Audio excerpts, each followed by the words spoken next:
আজ আমি আপনাদের সাথে শেয়ার করছি চাল কুমড়োর ভাপা, যেটা থাকলে দুপুরে গরম ভাতের পাতে আর কোনো কিছুর প্রয়োজন হয় না। আর এটা হচ্ছে ভীষণই তৃপ্তিদায়ক এবং গরমের আদর্শ একটা রেসিপি। নমস্কার বন্ধুরা, মনীষা রান্নাঘরে সবাইকে স্বাগত। প্রতিদিনের মতো চলে এলাম আবারও একটা রেসিপি নিয়ে। আশা করি আপনাদের ভীষণ ভালো লাগবে। আজ আমি চাল কুমড়ো ভাপা বানানোর জন্য এখানে নিয়েছি একটা চাল কুমড়োর অর্ধেকটা পরিমাণে। চাল কুমড়োর খোসা আগের থেকে আমি তুলে বেশ ভালোভাবে ধুয়ে নিয়েছি।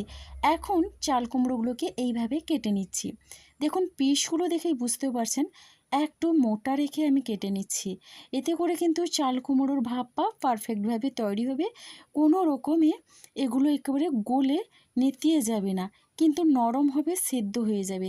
দেখুন, এবার এগুলো কেটে নেওয়ার পরে ছুরির সাহায্যে এইরকম আমি একটু ফুটো করে দিচ্ছি বা এরকম দাগ টেনে নিচ্ছি।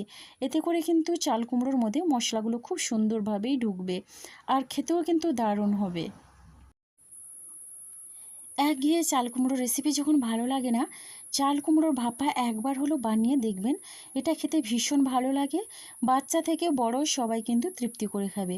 বন্ধুরা, এখানে সমস্ত চাল কুমড়োর টুকরোগুলো আমি এইভাবে ছুরি দিয়ে দাগ টেনে নিয়েছি বা কেটে দিয়েছি। এবার আমি একটা বোলের মধ্যে নিয়ে নিলাম। এখন দেখুন, চাল কুমড়োর মধ্যে দিয়ে দিচ্ছি স্বাদ অনুসারে লবণ। এবারে এখানে দিয়ে দিচ্ছি হলুদের গুঁড়ো। আর এখন লবণ আর হলুদের গুঁড়ো দিয়ে বেশ ভালোভাবে মিশিয়ে নিচ্ছি। আর চাল কুমড়োগুলোকে এইভাবে একটু মোটা রেখে কেটে নিতে হবে। দেখুন, খুব সুন্দরভাবে এখানে মেশানোর পরে আমি একটু হাত দিয়ে মিশিয়ে নিচ্ছি। এতে করে কিন্তু লবণ আর হলুদটা চাল কুমড়োর মধ্যে বেশ ভালোভাবেই ঢুকবে। এটা সাইড করে রেখে দিলাম। এদিকে দেখুন, এখন আমি একটা ফ্রাইং প্যান বসিয়ে দিয়েছি গ্যাসে। এবার দিয়ে দিলাম খুব সামান্য পরিমাণে সর্ষের তেল। তেলটাকে প্রথমে বেশ ভালোভাবে গরম করে নিয়েছি। এবার চাল কুমড়োর টুকরোগুলো প্যানের মধ্যে দিয়ে দিচ্ছি। চাল কুমড়োগুলোকে একটু হালকা করে ভেজে নিতে হবে, তাহলে ভীষণ ভালো লাগবে চাল কুমড়োর এই ভাপা। একেবারে সহজ পদ্ধতিতে দেখিয়ে দিব চাল কুমড়ো ভাপা রেসিপি, যেটা কিন্তু যে একবার দেখবে খুব সহজেই বানিয়ে নিতে পারবে। বাচ্চা থেকে বড় সবাই কিন্তু ভীষণ তৃপ্তি করে খাবে। এটা খেতে এতটাই ভালো লাগে, দুপুরে গরম ভাতের সাথে এটা থাকলে সব ভাত কিন্তু একসঙ্গে খেয়ে নিতে পারবেন। তো দেখুন, এখন এক পিঠ হয়ে যাওয়ার পরে উল্টে পাল্টে আমি দু পিঠ একটু লাল করে ভেজে নেব। তাহলে দেখবেন চাল কুমড়োটা খেতে ভীষণই ভালো লাগবে যখন এই ভাপাটা তৈরি হবে। দেখুন, এবার একটু উল্টে নেওয়ার পরে ঢাকনা দিয়ে দিলাম। আবারও আমি এটা ঢাকনাটা খুলে একটু উল্টে নিয়েছি অফলাইনে। তো দেখুন, চাল কুমড়োর গায়ে কিন্তু সুন্দর একটা কালার ধরেছে। সমস্ত চাল কুমড়োর পিসগুলো একই রকমভাবে এখানে আমি এইভাবে একটু ভেজে নেব। এবার এগুলো তো ভাজা হয়ে গেছে, এবার আমি এগুলো তুলে নিচ্ছি। রেসিপিটা ভালো লাগলে লাইক, কমেন্ট, শেয়ার এবং সাবস্ক্রাইব করে আমার পাশে থাকবেন। তো বন্ধুরা, এখানে বাকি যে চাল কুমড়োর পিসগুলো আছে সেগুলো আমি একই রকমভাবে ভেজে নেওয়ার জন্যে প্যানের মধ্যে আবারও অল্প পরিমাণে তেল দিয়ে দিলাম। এটা কিন্তু একেবারে ছাঁকা তেলে ভেজে নেওয়ার দরকার নেই। জাস্ট চাল কুমড়োর মধ্যে একটা কাঁচা গন্ধটা সেটা যাতে না থাকে, তার জন্য এইভাবে একটু হালকা করে ভেজে নিতে হবে।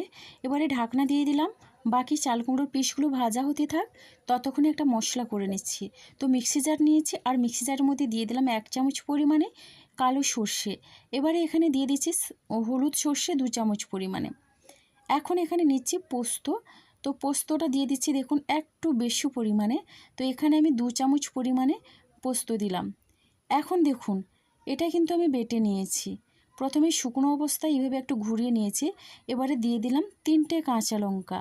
এখন দিয়ে দিচ্ছি সামান্য পরিমাণে লবণ। এবার লবণটা দিয়ে অল্প জল দিয়ে আমি এটা বেটে নিলাম। দেখুন বন্ধুরা, মশলাটা হয়ে গেছে। এবার ঢাকনাটা খুলে চাল কুমড়োটাকে মাঝখানে আমি একবার উল্টে নিয়েছিলাম, তো আবারও এইভাবে উল্টে নিচ্ছি। উল্টে পাল্টে বাকি চাল কুমড়োর পিসগুলো কিন্তু এখানে আমার ভাজা হয়ে গেছে। এবার আমি এগুলো তুলে নেব। এবার দেখুন, এখানে নিয়েছি একটা টিফিন বাটি। তো এই বাটির মধ্যে চাল কুমড়োর পিসগুলো আমি সাজিয়ে দিচ্ছি। খুব সহজেই কিন্তু এটা হয়ে যায়, আর ভীষণ লোভনীয় এবং তৃপ্তিদায়ক একটা রেসিপি। এই গরমের জন্য একেবারে পারফেক্ট। আমাদের পেট ঠান্ডা রাখতে কিন্তু সাহায্য করে। প্রচণ্ড গরম পড়েছে। এবারে দেখুন বন্ধুরা, এইভাবে সমস্ত চাল কুমড়োর পিসগুলো এখানে সাজিয়ে নেওয়ার পরে এবার যে মশলাটা তৈরি করে রেখেছিলাম, এই মশলাটা আমি ওপর থেকে এইভাবে দিয়ে দিচ্ছি। একবার হলেও এটা ট্রাই করবেন, আর কেমন লাগলো কমেন্ট করতে ভুলবেন না।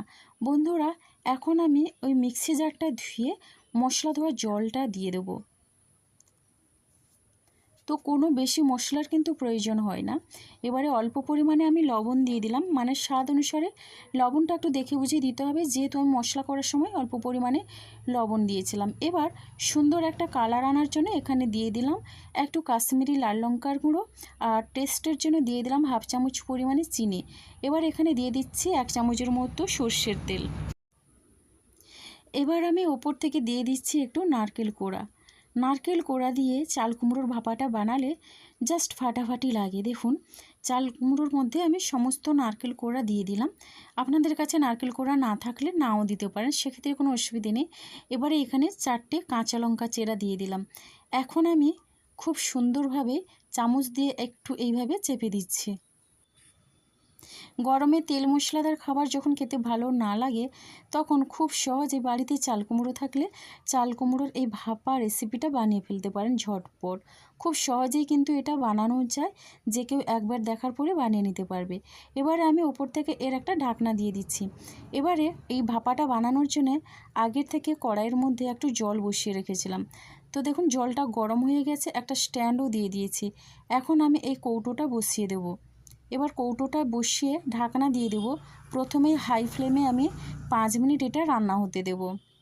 এবার দেখুন, হাই ফ্লেমে 5 মিনিট রান্না হতে দিয়েছিলাম, তারপরে কিন্তু 10 মিনিটের মতো একেবারে লো ফ্লেমে আমি রান্না করে নিয়েছি। 10 মিনিট পরে ঢাকনাটা খুলে এখন আমি এটা নামিয়ে ঠান্ডা করে নেব। বন্ধুরা, ঠান্ডা হয়ে গেছে, আপনাদের দেখিয়ে দিচ্ছি এখন কতটা পারফেক্টভাবে চাল কুমড়োর এই ভাপা রেসিপিটা তৈরি হয়ে গেছে, আর কতটা লোভনীয় হয়েছে দেখেই বুঝতে পারছেন। রেসিপিটা ভালো লাগলে লাইক, কমেন্ট, শেয়ার এবং সাবস্ক্রাইব করে আমার পাশে থাকবেন। তো বন্ধুরা, অবশ্যই একটা মিষ্টি কমেন্ট করবেন। আপনাদের একটা মিষ্টি কমেন্ট কিন্তু আমাকে অনেকটা উৎসাহ দেয় নতুন নতুন রেসিপি বানানোর জন্য। তাহলে বন্ধুরা, আজকের রেসিপিটা আমার এই পর্যন্ত, আর আগামীকাল আসবো আবারও একটা নতুন রেসিপি নিয়ে। আপনারা সবাই সুস্থ থাকুন, ভালো থাকুন। অসংখ্য ধন্যবাদ আর অনেক অনেক ভালোবাসা রইল। তাহলে বন্ধুরা, আজকের মতো সবাইকে টাটা।